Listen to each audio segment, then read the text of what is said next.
Hey everyone, before today's episode, I just wanted to let you know we had a slight recording error with microphones being routed to the wrong inputs, making my microphone quieter than normal. I do apologize for this inconvenience.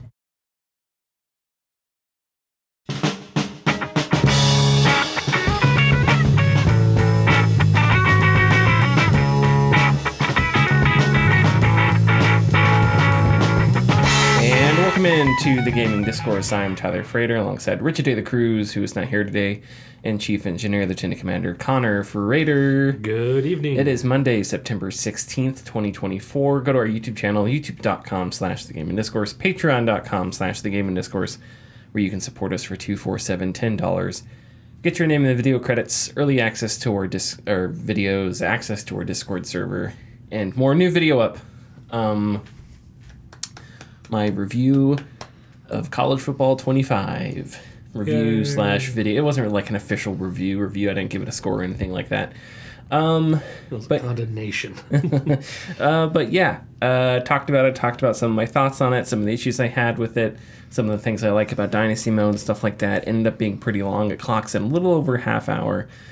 But yeah, I enjoyed making it, and all of a sudden I don't have I don't have all that interest in playing College Football 25 suddenly. I don't know why, but maybe it's just like I've got other games that I right now is like a good time to catch up with backlog. Mm-hmm. Backlog / there's new stuff coming out like Space Marine 2. Yeah, but that's mostly going to be co-op.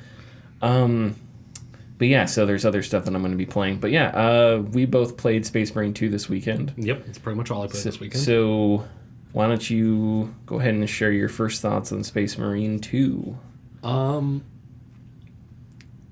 So I didn't play, or I don't remember playing at least, Space Marine, the first one. No, I don't. I don't think so. I don't think I did either.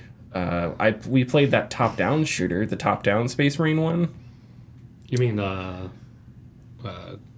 Dawn of War, the RTS? No. There was a top-down twin-stick shooter back in the day. It was like Warhammer Kill Team or something like that. Okay. And it was a co-op, and we played that together. But that was a long time ago. I don't remember that. Yeah. But it was not the first Space Marine. No. But this one is very fun. It is so much fun. And I forgot to mention last week or the week before that I've been playing another 40K game, which is 40K Speed Freak. Yeah, that's the that's the one where you play as the orcs, right? Yeah, which is it's a class-based, very loose class-based team shooter that's also a race. Very nice. Yes, it is the perfect game. It is everything orky I ever needed. But back to Space Marine 2. No, it is tons of fun. The campaign does feel a bit rushed. It's not a very long campaign. I'm playing on veteran difficulty because it says it's the way it's meant to be played. So playing it there. And it does provide an adequate challenge. It is. I have had to restart parts several times and figure out some of the more nuanced mechanics of the game, like specifically using different types of grenades on different types of enemies, specifically crack grenades on flying enemies so that they come to the ground and then you can wail on them with your melee weapons. Yeah. Operations are fun. Being able to play my custom successor Imperial Fish chapter is amazing, and I love it. However, I do feel that the PvP is either I'm just not good at it, or it's really more focused towards the faster classes like Vanguard and Assault. Tactical. The heavy and the bulwark kind of just fall behind. Oh, interesting. Okay. But again, I just might be bad at it. Yeah, I've enjoyed Space Marine 2 as well. You're much more into the Warhammer universe. You know a lot more of the lore. You know me, I also have the minis, and I've painted the minis, and we've had our Warhammer matches here and there. But I'm not super into the lore or anything like that. But the universe is interesting because it's all just a bunch of fascist states just going at it, just trying to kill one another, which makes it interesting. The gameplay in Space Marine 2 is a interesting mix of melee combat with your sort of Assassin's Creed, Batman style counter attack, parrying, that kind of thing, with third person shooting. And when enemies, when you get mobbed, or when there are enemies that are firing ranged weapons at you, it does feel a little bit like Gears of War. Gears of War is a cover-based shooter, but there are those moments in Gears where you're constantly open, you're dodging left and right, getting a shot off, dodging, getting a shot off, that kind of thing. And Warhammer Space Marine 2 feels a little bit like that in those moments, but it looks really cool. Unreal Engine 5 it's also looks good. At least in my opinion, a little Left 4 Dead thrown in. Maybe. I don't know if I've thought of that comparison, but because you do get mobbed by the smaller enemies and stuff like that, but there aren't really there are more powerful Tyranids. But I don't know, if you want to say it to you reminds you of Left 4 Dead, that's fine. Well, the more powerful Tyranids, they just do become more plentiful the further you get through, and you do end up fighting against more types and other enemies, for spoilers. But that the balance in that combat between the ranged and the melee action, I think, works pretty well. In co-op, it's awesome because all the cool visuals and all the cool, it has the Doom finisher move where an enemy glows red and you rip his head off or whatever. But it's really awesome and really cinematic because you'll be in the middle of some melee fight where you do a Salveron and you swing your chain sword and kill 8 enemies, and then you turn your screen and the buddy you're playing with is over on the other side of the map and rips the head off a Tyranid or something like that. So it's really cinematic and feels very Warhammer, which is cool. The story is interesting because it's about this guy who was he was the Death Watch, but he was also accused of heresy. Okay, so he was an Ultramarine who was accused of heresy. Yeah. And for his penance, he went and served with the Death Watch. Is the Death Watch sort of like the Night's Watch in Game of Thrones? Kind of. You go there as a punishment? Or as you sometimes willingly. Oh, okay. Because it's not just punishment. Because one of the characters he talks about serving the Death Watch being an honor. Yes. So that was interesting. Now, it depends on, again, it depends on how you go there. He went there as a Black Shield, which means he had to forsake being an Ultramarine, and he was a chapterless Space Marine serving at the Death Watch, which is, you're forsaking your identity and paying the price for it. Yeah. And then he got reinstated in the Ultramarines. But a lot of the dialogue has been interesting thus far. It'll be cool to see how they balance telling a story like that about a guy who maybe is ashamed of his past with sort of people who don't have faith in him and whether or not they can stay alive and accomplish a mission versus the fact that they're all in a fascist regime. How do you balance that? How do you create a fascist character that there is sympathetic? And Warhammer has struggled with this for a long time because obviously because the Warhammer lore is not a story. Lore is lore. When you decide to write stories and characters, now you have emotion, you have empathy, and you have to make them likable. Let me you have tell to give you them about personalities. the stories written for Warhammer. There is a 64 novel long saga. I am aware of the Black Library. I am aware of all the books and stuff like that. But I would assume the issue is that how do you create characters that are likable and fun? Oh, but they're also all fascists. Surprisingly easily. Well, what you have to do is you have to ignore the whole fascism thing. Yeah. So you're just discarding a huge part of the universe. But whatever. In any case, the Tyranids look really cool. They move really cool. They're painted just like they're painted on their boxes. So to see the Tyranid models put into a game, painted the same way, and then moving like they move and attacking. That representation is really neat, and it feels like it makes sense when you play the tabletop game. You know, you have a lot of abstractions. You have to use your imagination, but it's like it starts off as ranged combat, and then 2 seconds later, everything is melee, right? And you know, it's kind of tough to imagine, like, how does this become melee? How does this work? And when you play the video game, you're like, you can kind of that's how it happens. You can kind of see how it works, how it becomes melee combat, how you can, you know, you get your bonus action where you can get one shot off with your pistol or whatever, you know. So I think they did it really well. I've just played on the normal difficulty and I found it fine. I've heard on co-op you want to kick up the difficulty.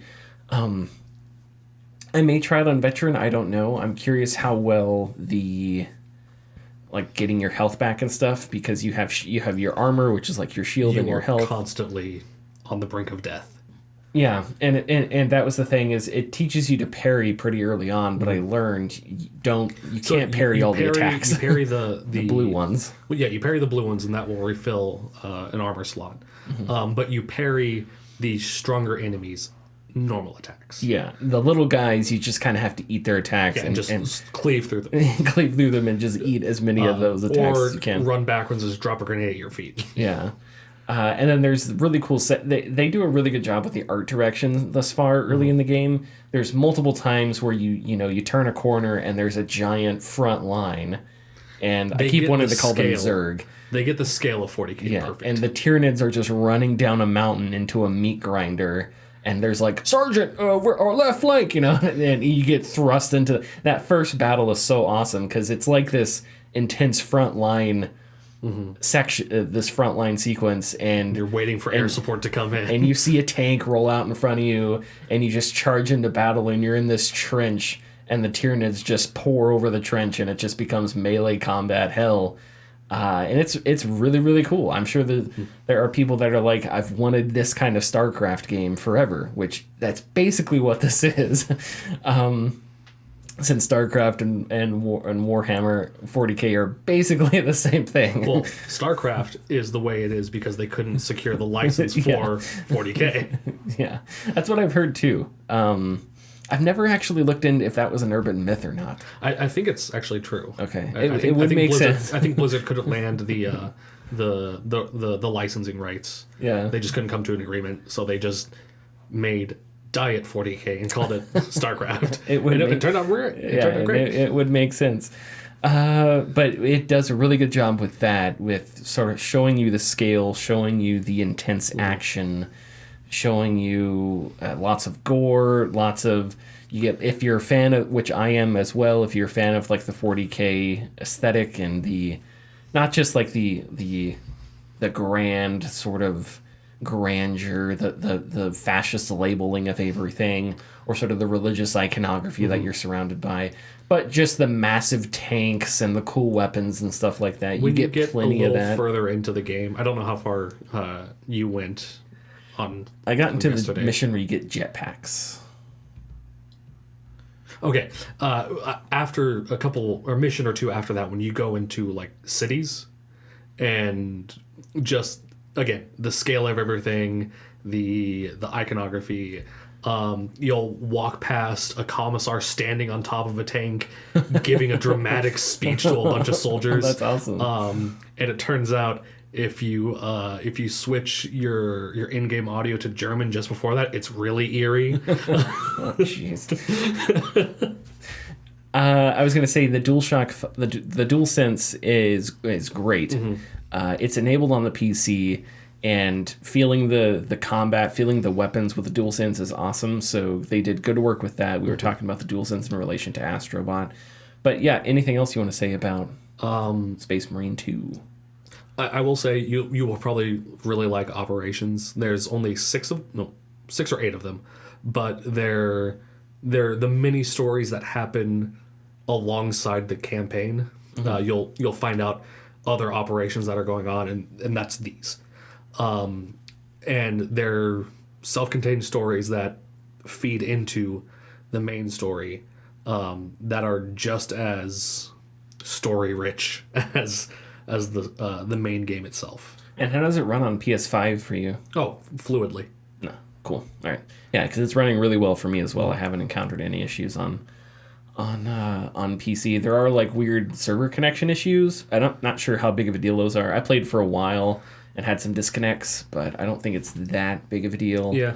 And it may be just something where they have to get, they have to spool up their engines for the beginning of the game. Feed another 1,000 souls to the machine spirit of the service. Yeah, and there's a lot of 40k lore. A lot of it is impenetrable unless you know it.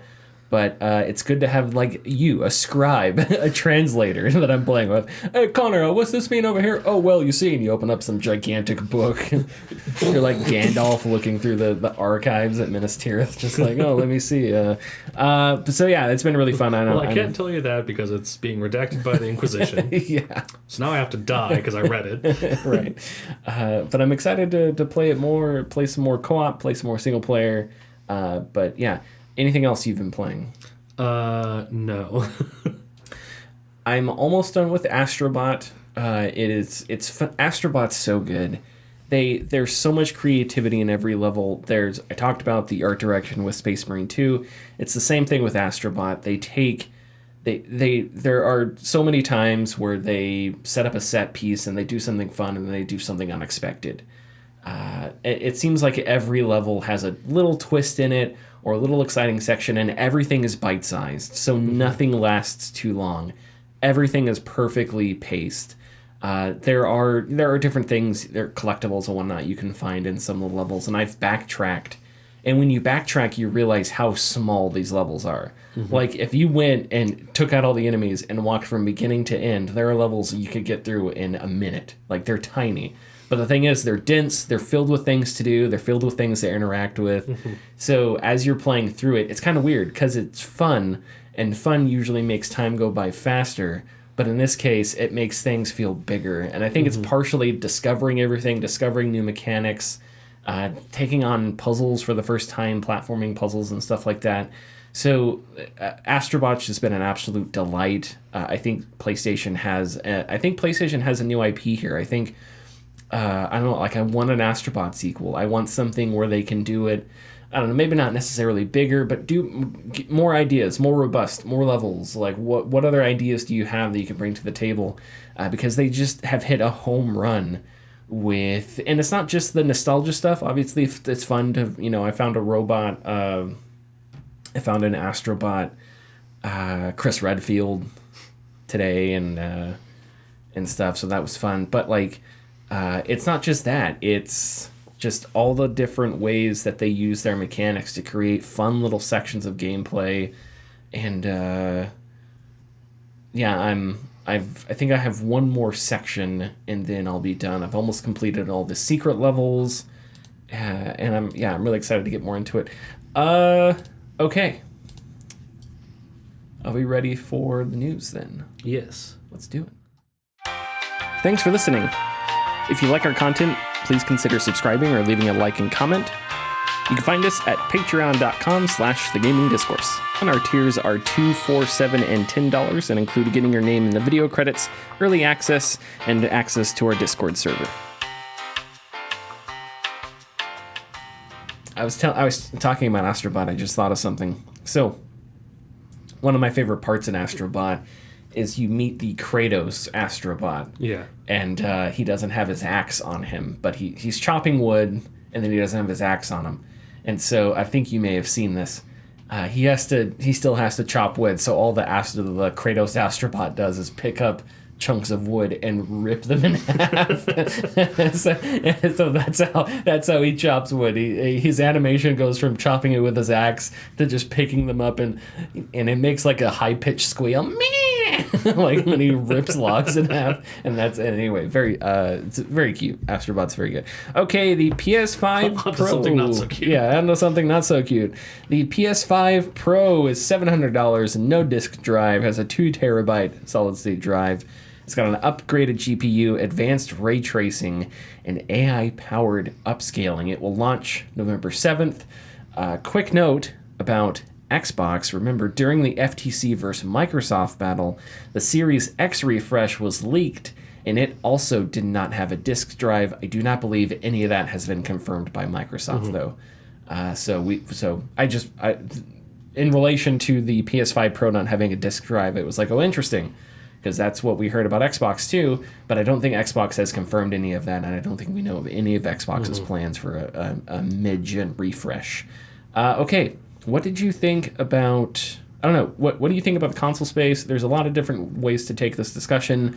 A lot of people... it also doesn't have a vertical stand in it, which a lot of people have complained about, and I understand, because the PlayStation 5 is a big console, takes up a lot of space. If you could stand that sucker up, it's going to take up less space.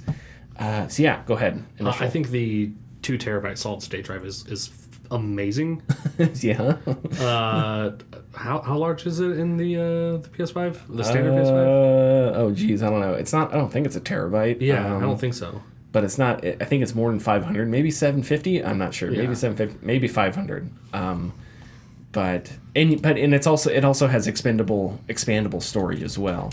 But the thing that I've never looked into is how it changes, because the 825. Okay, the PlayStation has that custom made SSD that they talk about, that they're very proud of. I don't know how, and I think it's like an M.2 slot. I really don't know. I've never looked into it, but I know you can expand storage, and I know you can purchase like a PlayStation SSD to put in there. But I'm pretty sure you can just buy any SSD, but I don't know if you're getting the same benefits plugging that in. I wouldn't know, yeah. But just native 2 terabyte solid state, that is good. Good call. Good call. The next Call of Duty will take up 4/5 of it. Yeah, right?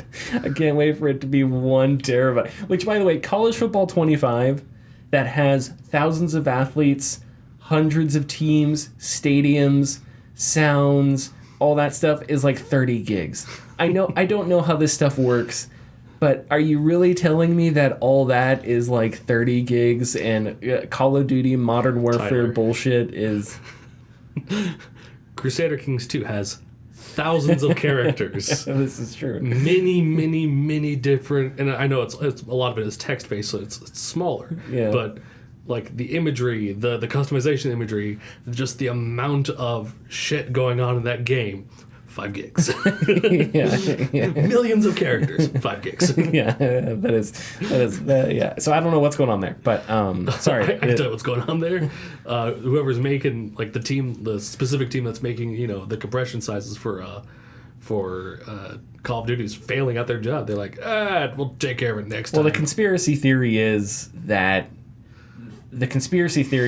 they allow the size to be bloated on purpose. Yeah. So when you hear executives talk about entertainment right now, like Strauss Zelnick says this all the time, he'll say, consumers only have 6 hours a day of personal time, so they're going to spend that on different things, and we have to compete with other services to get as much of that time as possible. Well, if they're the only thing that could fit on your gaming system. So that conspiracy theory makes sense. I don't necessarily buy it. Because there's no evidence for it. Yeah. Because I don't know, if it were that easy, wouldn't other games do it? Why wouldn't single player games be bigger? I don't know. So I guess I don't know why we're talking about this all of a sudden. I think I'm sure there are the hard drive space on. Yeah, I'm sure there are reasons for Call of Duty being that big. I'm sure there may be solutions, but regardless, it is very annoying. Yes. Whatever the reason, it is insanely annoying. Yeah. Going on with some of the other stuff, how much further can they push the console GPUs? Yeah, that was a question. We're getting to the point where, like, the next step is just going back to FMV. Well, that was a discussion that I saw a lot of places. Jason Schreier wrote a piece about that, and I tend to agree. It's like in Mark Cerny's video. I don't know if you got to see his video introducing the PS5 Pro and stuff like that. Which, by the way, anytime Mark Cerny can introduce something, that's always cool, because I don't know. I appreciate his way of explaining how a console works. But he talked about performance versus gaming modes. Yeah. And he said something like 3/4 of people use performance mode with the PS5, which did not surprise me, because I don't see why you would use graphics mode on the PS5. Yeah. Because everything gets brought down to 30 frames, And also, sure, performance mode already looks amazing. yeah, it already is. Like the visual discrepancy between performance mode and quality mode It's just nitpicking. it is not that big. Yeah. I don't know. When I've tried quality mode, the games instantly feel worse and they don't look all that better. I don't know. And plus, with TVs, with the HDR for gaming, everything just looks beautiful anyway. Yeah, so I never understood why anyone would use quality, especially if you're playing games like God of War or any games where there's quick twitch stuff going on, where it just feels better when you have more frames and stuff like that. And games that force that 30 FPS, Pacific Drive, I never got over it. And it sucked going from Pacific Drive to other games because I would hit that 30 FPS mark in Pacific Drive, hop over to something else, and that 60 FPS, oh God. And then I'd go back to 30 FPS and I'd have to like adjust my eyes for a second. I don't know. So it's just, and I'm not saying it's easy to like, I'm sure there are technical reasons why Pacific Drive was 30 FPS. I'm not saying that the team should have just flipped a switch and fixed it. I'm sure it's complicated. Yeah. The point I'm trying to make here is that there is a massive distinction, and that distinction is larger than there is between the quality of the visuals between performance and quality mode. So it makes sense to me that people are picking performance mode over quality 3/4 of the time, right? Yeah. And if you have that data, then why continue to push? Because high fidelity means expensive. So if you have that data that says people are choosing performance modes, isn't that an opportunity to sit back and say, hey, look at this data. People are not choosing the quality modes. So maybe we can use that to inform how we build the future. We don't need super advanced AI-powered NASA satellite helping black hole-powered ray tracing. Like, we don't need that kind of thing. Because how big of a benefit is it really going to give our games? Do we need to see the peach fuzz on Aloy's face? Yeah, and do the horse testicles need to shrink in the cold? Yeah, and those are. And I know you're being facetious, but just fidelity itself, I think that's, especially in the industry right now with layoffs, with games constantly getting more expensive, and it's like, well, are you sure that you're putting money in the correct places? I don't think the industry is, and I think that's a good example there of Mark Cerny just saying people are picking performance modes. Now, as you said, performance modes still look really good. Yeah. So, Horizon Zero Dawn in performance mode is still extremely expensive. It's not like it's all of a sudden a lot cheaper if they just got rid of the quality mode. But the point I'm trying to make here is it's like if you're building a next gen, if you're building a PS5 refresh and people are more caught up in the performance mode, then why make it so expensive? I don't know, because then you're building something for people. You're building something that'll hopefully merge those quality and performance modes, so you can get the best of both worlds. But you're charging $700 for it, and like we just discussed, how big of an upgrade are you really going to get here? And is that worth $700? I don't know. Honestly, if you're going to be spending $700 on a console, and I know it's not a 1-to-1 equation because of game disparities, but you might as well save up a little bit more and buy like a mid-tier PC. Yeah. And then you're going to be set for a while. Yeah, and that's the thing is when I think about like upgrading, and again, like, so that leads into the next question of who is this for, right? Yeah. Is this for the casual person? I don't know. I don't think so. If a casual person walks into a Best Buy and sees PS5 Pro, and the PS5 on the left has a disk drive, like, to me, that's going to be a turnoff to a casual audience, because when they get explained what the PS5 Pro is, how many people are going to tell them, oh yeah, the graphics are miles different. It has ray tracing. They don't care. Doesn't care. Now, if it's a guy that has a ton of disposable income, and maybe he'll just drop $700. I'll buy the better one, whatever. Like, so yeah, sure, you'll get that. But like, for the market at large, I don't know. It just feels to me for the Christmas buyers. Exactly. They're gonna. And this isn't a mark against it, but they're going to go for the more economically feasible option, and the one that But that's also just, I think, the better one. No, yeah, and frankly, the better one. Yeah. Because what you're getting with the $700 is really, you have to really care about gaming to understand what any of it is. And so that's who the audience is, right? The market for this must be people that are like really into PlayStation. With disposable income. So it's like their main gaming platform. They picked up the PlayStation handheld. I forget what it was called, PlayStation whatever, the whatever. Because all these peripherals and things, they all, besides VR, they all sell out instantly. So it's like that must be your market, is like PlayStation, like diehards, I guess. Because other than that, I just don't see, I don't know, to me, I just don't see a major improvement. Like $700 that's a GPU upgrade for a PC. Yeah. And GPU upgrades are, when you upgrade your GPU, which is for a lot of people the centerpiece of their PC, that is like getting a new console almost. Yeah. The graphical upgrades that you get from that. Now, obviously, you still have to upgrade the CPU and stuff like that. But the point is that, $700 for a GPU makes sense because it is like you're stepping up a generation, right? With this, are you really stepping up a generation? It feels like a sidestep.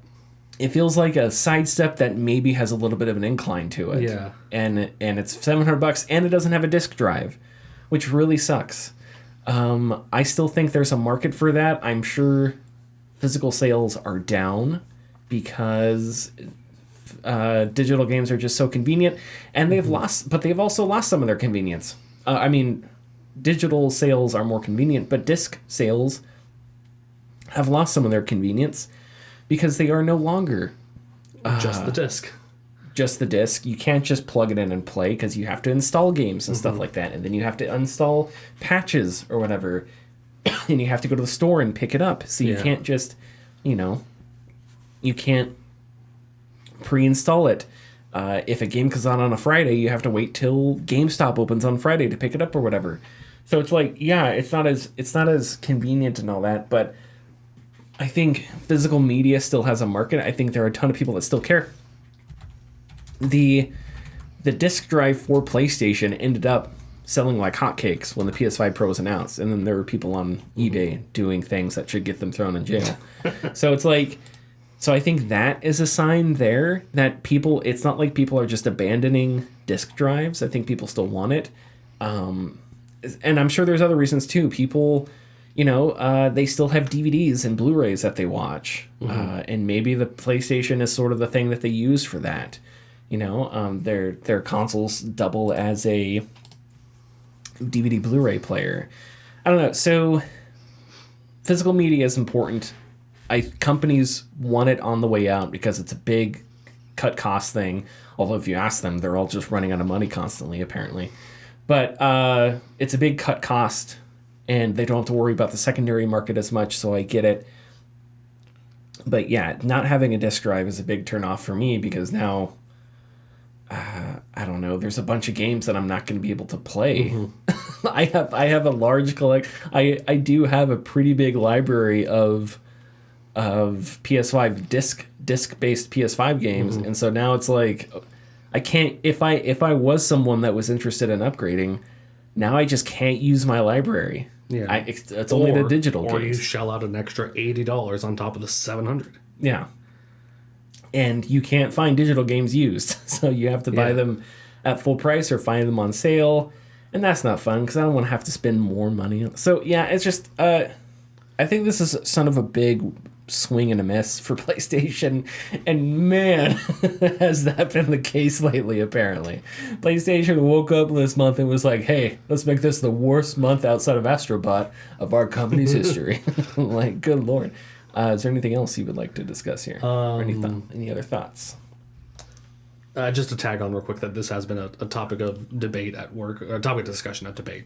And one person did post their library of disc-based games, and it's like close to 500 that are all playable on PS5. Wait, hold on. So what do you mean? Like his disc-based library. So just because he prefers to buy disc Sure. Like Man of culture. a man of culture. His games that he can play on PS5. Okay, so and also ones that are backwards compatible. Yeah, all the ones that are backwards compatible. Yeah, that's another good point. Yeah, rivaling like it's getting close to like 500 games. It's like he buys a PS Pro, or PS5 Pro, can't use any of that. Yeah, it's all digital now. Yeah, it's crazy. Yeah, so he's also crazy, but yeah, and that's the thing is, so you could buy the extra the disc peripheral, but it's going to be sold out. You have to find a good one. Like you have to go buy another thing, and you don't want to do that. You just want it there with the console. You know, you don't want to have to make another order or shop for something else. I don't know. I don't like that. I don't like when you buy a thing and then you have to add on. It was the same thing with VR headsets. I didn't like that with the Quest 2, where the Quest 2's audio was bad. So it's like everyone was just expected to buy headphones, but it's like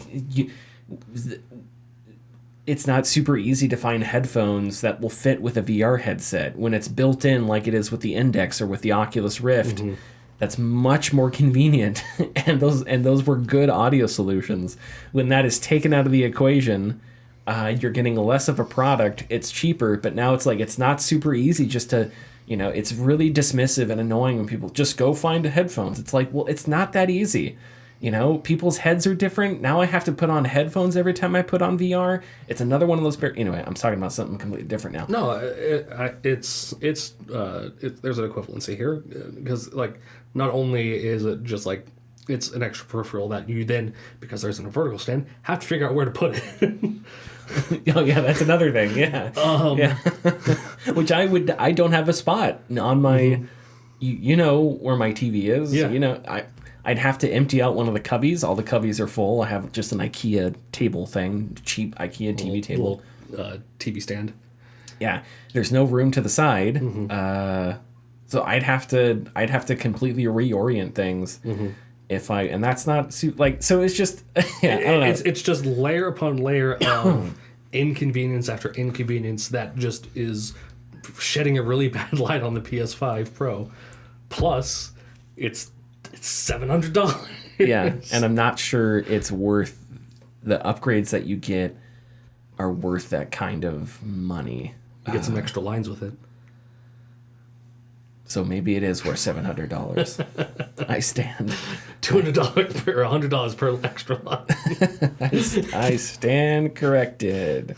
So there's more layoffs at Xbox, and we're going to get through this a little bit and kind of have a bouncing around discussion here. So 650 people, Phil Spencer said, will mostly come from Xbox corporate and supporting functions. That's according to a memo acquired by various media, including Steve Totillo and Tom Warren, reading straight from the memo, quote, as part of aligning our post-acquisition team structure and managing our business, we have made the decision to eliminate approximately 650 roles across Microsoft Gaming, mostly corporate and supporting functions, to organize our business for long-term success. With these changes, our corporate and supporting teams and resources are aligned for sustainable future growth and can better support our studio teams and business units with programs and resources that can scale to meet their needs. And man, is that not just a huge glob of corporate vomit.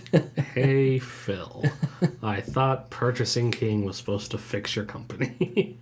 Yeah, I know. This thing was like, I don't know, sometimes they made it sound like, hey, if we don't get Activision Blizzard, Xbox is going to die. And here they are getting Activision Blizzard, and it's like, sorry, we have to cut off our left hand now, everybody, because we need to be sustainable. We're not going to die, but we have to do some amputation. Yeah. We've already talked about the layoffs. The layoffs are stupid. A lot of them are avoidable. The industry was short-sighted during the pandemic bubble. We've had this discussion a million times. How much of that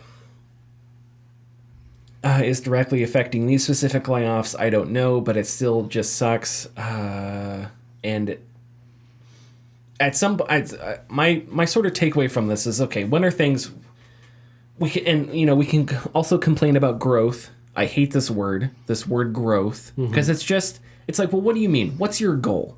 What do you want to get to? Oh, grow how? Yeah. Like, I don't know. It's just Quit being ambiguous. Give us some information. It's just Xbox is doing so many things, and it's kind of confusing. And over all that is a guy in an airplane yelling "growth, growth" at everybody, and it's nauseating. It's very annoying, and you might as well not even be speaking. You should just record yourself saying it and toss it out to media, because it's meaningless. I mean, I understand what the meaning is. It's this idea that you need a line to go up so shareholders don't wet their pants at night or something like that. But it has come to the detriment of Xbox, of the brand and of the studios. You know, your striving for growth has closed at Arcane Austin, a really good studio, and Tango Gameworks is now with Krafton. And they're two good teams that can make you games that will help you make money, but they're no longer there because of this growth bullshit. So it's like at some point, Xbox needs to succeed, right? At some point, this has to turn around for Xbox. You've gotten your way. You defeated the regulators. You're now one with Bethesda. You're one with Activision Blizzard. Mm-hmm. So when are things going to turn around, Phil? Like when is this going to be enough? And when are you guys going to finally make money and start the growth? Because it hasn't happened. Now, in his defense, there hasn't been a lot of positive news on the game side, at least games that have already released. Mm-hmm. The biggest game in the past year, 2 years, whatever, is Starfield. Financial success, critical, not so much. Yeah. Right. So what do you have next? So there's a couple important games coming up for Xbox. You have Call of Duty Black Ops 6. That's coming out October 25th. Mm-hmm. And they hope that's going to buffer their Game Pass numbers. Now, they have made Game Pass less of a deal. Yeah. And I guess they hope by that putting Black Ops on it, by putting COD on it, that'll compensate in lessening the deal that Xbox Game Pass represents in other areas. Stalker 2, November 20th. You have Indiana Jones, December 9th. Avowed, February 18th next year, obviously.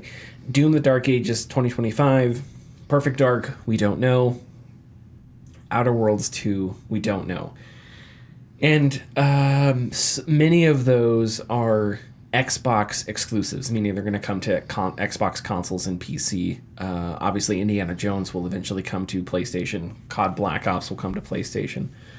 But it's like, okay, these next 6 months for Xbox are going to be a big deal, because you're going to get your first Call of Duty since it's been official, right? I believe so. I think so. Yeah. I don't remember when the sale went through. The sale went through at the beginning of this year, I think. So you're going to get your first Call of Duty. Stalker 2 is going to be a pretty big deal.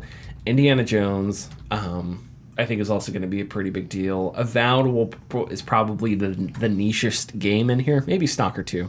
But I think it probably Avowed. Maybe not. I don't know. That's actually an interesting thing. I'm not sure.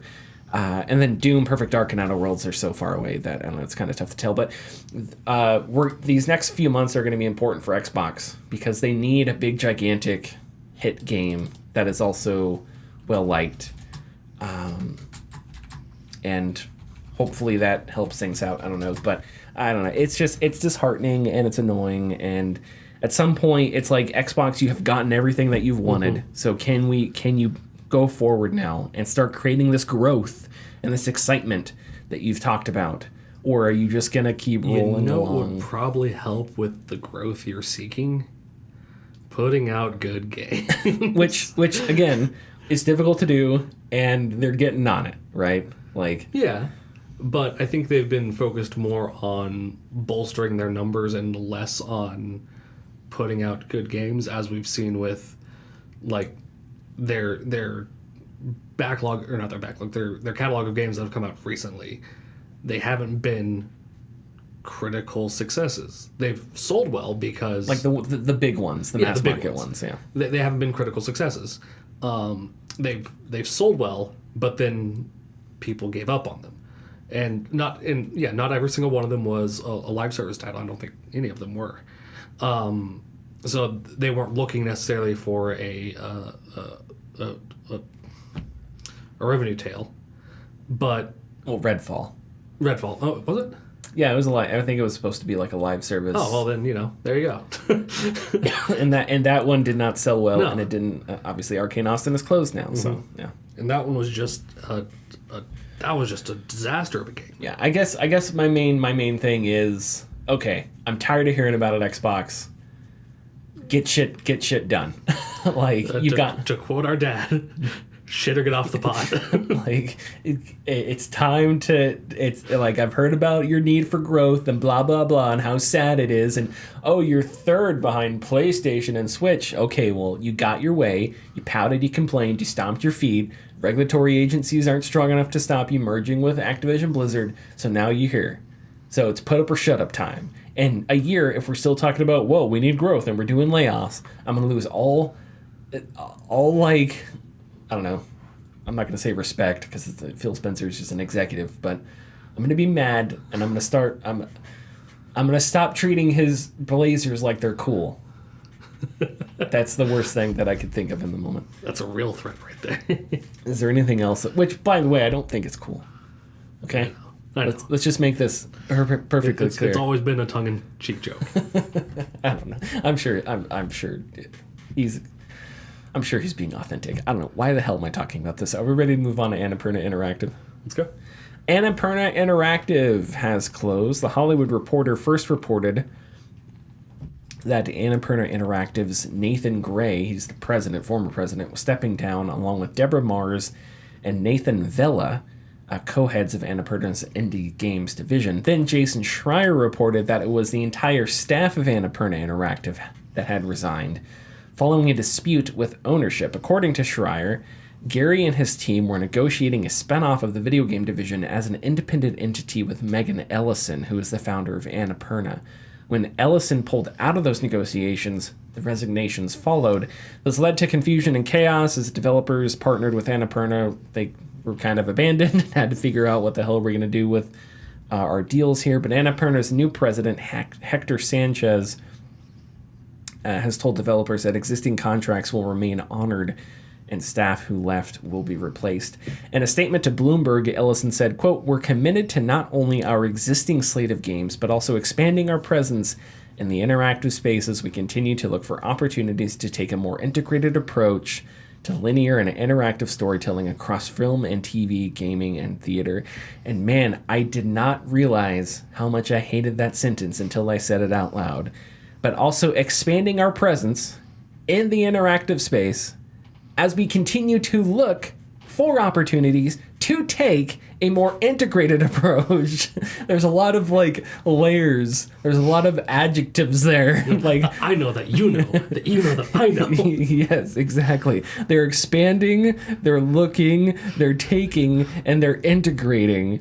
That's a lot of things to say. We're gonna figure out how to make video games. So anyway, sorry. He just grabbed a thesaurus and started writing. Move. All right, let's see. A thesaurus, but unfortunately, not only was it bad, it was also bad. The Hollywood Reporter also said that Annapurna Interactive is looking to expand into AAA gaming, which I thought was interesting and kind of rolled my eyes at. Remember, this isn't the first time that we've had controversy with Annapurna Interactive.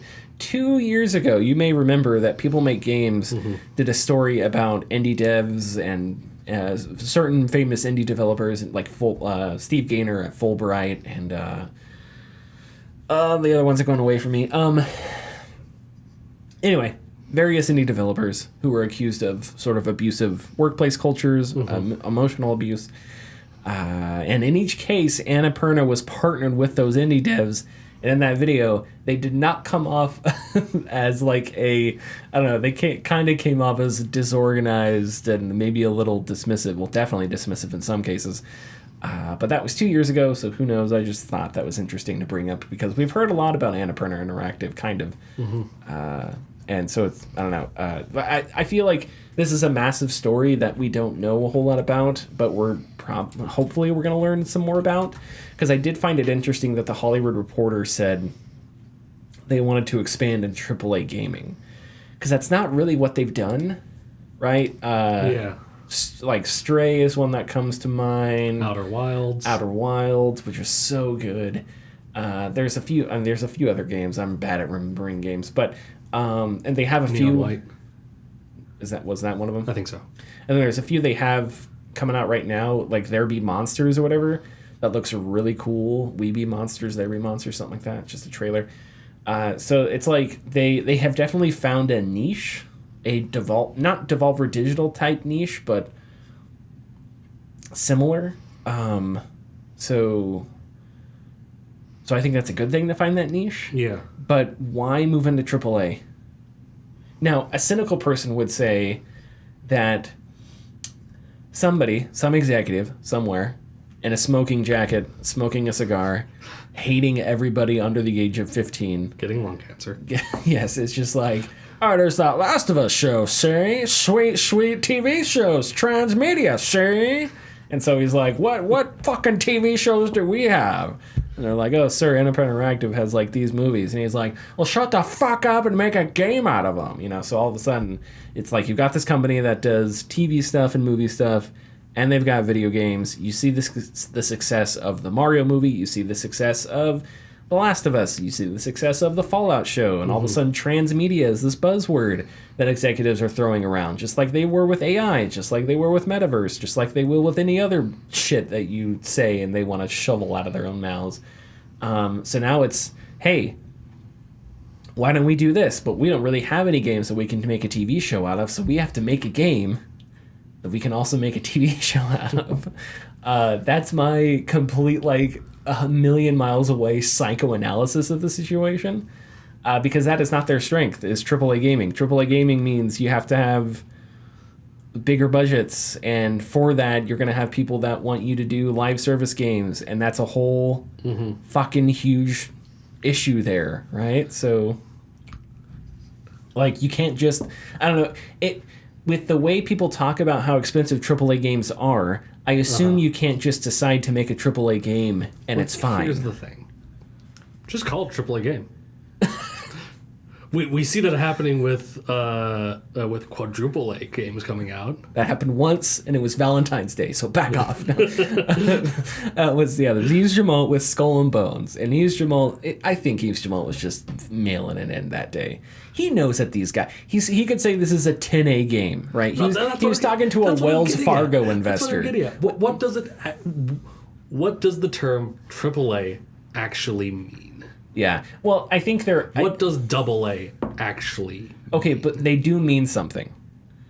But at this point, the titles have become so just watered down with... I don't think so. I disagree. All right, but again, like, what is the defining line between double and triple A games? Okay, well, there is no dividing line. It's a spectrum. That's the thing. I'm sure there are games that you would have to take budgets into account, and then you'd have to put those budgets on a spectrum, and then you'd have to reference that spectrum with the manpower of the studio itself, right? So I don't know if Blizzard is making, that's a bad example. Let me think of, okay, if Team Asobi, so is Astrobot a AAA game? It kind of feels like it. But it was made by 60 people, and I don't think the budget was that massive, right? So it's like, could that be considered a AA game? Maybe, because of the smaller team and because of the money that was invested. So it's about the investment. Was Concord a AAA game? Well, it was, what was it, 9 figures? It had a 9-figure budget, 8 years of development, more than 100 developers. So even if it wasn't that good, that budget and that amount of resources, to me, is AAA. So I think I know what you're getting at. You're getting at executives just say shit. Yeah. Words are meaningless. Yes. So you are correct in that sense. If you are the CEO of a development studio and you want to be known as a AAA studio, just start calling your games AAA games. Fake it till you make it. And I don't think that's totally crazy, but I also think there are people out there that do their due diligence. So if they see that Annapurna Interactive wants to make AAA games, they know that means bigger budgets. So they're going to want to see the numbers behind that before they decide to make a deal or invest or something like that, right? Because they know AAA means more money, and that's all that matters to them. So they're going to want to see the math, the economy behind that plan, right? So that was my thing. But the fact of the matter is, I don't see, you don't need to do that. Even if transmedia is super important to you, right? You can make a game that can also double as a TV show. It doesn't need to be AAA. Yeah. It doesn't need to have a massive budget.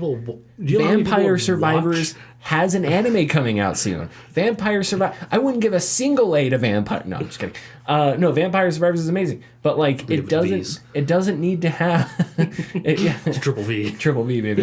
It doesn't need to have a gigantic budget for people to get interested and make a movie out of it, right? People would watch a streaming TV show. We're talking. This is again my pure speculation, because my speculation is transmedia is a buzzword. Annapurna Interactive is also a studio that does theater and movies and stuff. They see transmedia as a hot thing right now, even though it has never been like. You could have made the Fallout show. I don't know. You could have made a good video game TV series 20 years ago. It's just people didn't know how because everybody was stupid, and now all of a sudden people are like, "Hey, why don't you just do it like this?" And all of a sudden it's really good. Like, it's not like there was a key that unlocked. It's not like humanity entered a new age and we discovered a new mineral. We didn't level up. It's like we've always had this ability. It's just we were never able to put it together. I don't know why, because we were stupid. But now it's like, hey, we know how to do it. People have done it. So it's not... but you don't have to do it with AAA games. Is just a D&D movie. The Princess Bride. It's just D&D. Yeah. Okay, but everything. I mean, Lord of the Rings is just... I'm kidding. Everything is just Lord of the Rings. Yeah.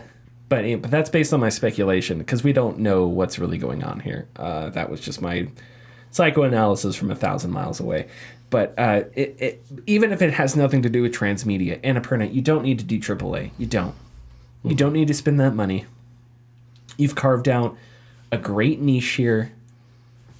Games that have sold really well. Stick with that. You don't need to try making live service bullshit. It's fine. It's okay. and if it really means that much to you, grab a Sharpie and write 3 A's on your games. Yeah. I mean, if anything, just do it that way. Just do it the Yves Jamal way, where you just, our game is quadruple A games, and it's worth $70. Whatever. I don't know. It started in France, went to fucking Romania, took a trip to Italy. Yeah, it did. It had a summer vacation in Italy there at the end. It tried to make yeah, I don't know. It tried to make its way back up, but it was like, stay here. Stay here in Italy. Anyway. Pasta Gabagool. Now we're going across the wall. Yeah, now we're in New York. Let's go, baby. Yeah. If you've watched Sopranos. Yeah. If Tony Soprano, what is Tony Soprano's favorite video game? Is it, and it can't be the Sopranos game. I was gonna say Mafia. I'm thinking, okay, dark horse here. I'm thinking it may be like a Stardew Valley. Think about it. Yeah. Right? Because Tony has that weird soft spot in him where he wants to take care of animals. Cooking Mama. And the ducks fly away. Yeah, that's what I'm saying. Yeah. Cooking Mama. Although, is Cooking Mama like intense? Nothing stressful. Yeah. Because if it's stressful, he'll have a heart attack. Literally. He'll literally do the gabagool and faint because, it's like, he'll talk to Dr. Melvin and be like, I was playing Cooking Mama and I got the recipe wrong and I fainted in front of Anthony Jr. No, but I'm thinking like a calming game. Yeah. Something like, Stardew Valley, maybe Animal Crossing. Yeah. That would be my guess. There's my stupid segment on Sopranos. We don't have Richard here, so... What if I told you, in this world, there are bits, and there are tids, and Richard is the only man who can put them together into tidbits. Okay, follow us youtube.com/thegamingdiscourse, patreon.com/thegamingdiscourse, 247 $10. And we will go watch my new College Football 25 video, and we'll see you next week.